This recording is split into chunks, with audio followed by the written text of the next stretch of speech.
No stone unturned ang pangako ng mga otoridad sa Estados Unidos sa investigasyon sa deadly mid-air collision ng isang passenger plane at military helicopter sa Washington, D.C.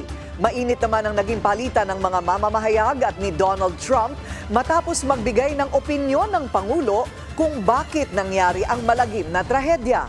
Ang detalye sa agenda report ni Eugene Adalia.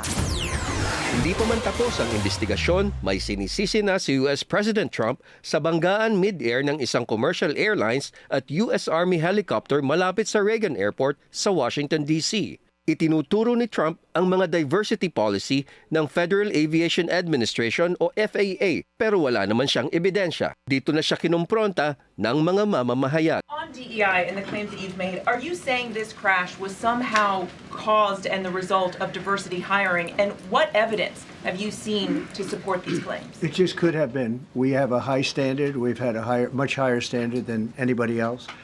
And there are things where you have to go by brain power, you have to go by psychological quality, and psychological quality is a very important element of it. These are various very powerful tests that we put to use, and they were terminated by Biden, and Biden went by a standard that's the exact opposite. So we don't know. They are a group of people that have lost their lives.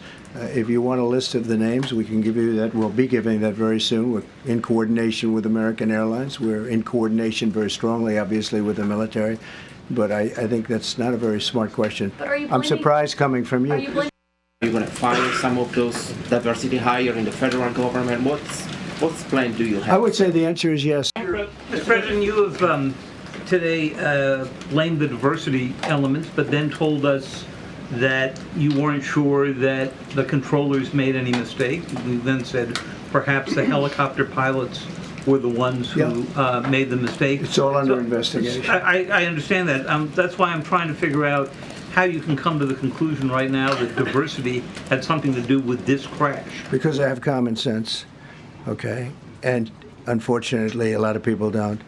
Walang nabuhay sa 64 na sakay ng American Airlines regional jet at 3 sundalong lula ng Black Hawk helicopter. Parehas bumagsak sa Potomac River ang 2 aircraft. Nahanap na ang black boxes ng eroplano. Ilang katawan na rin ang na-recover. We are all here because this is an all-hands on-deck event.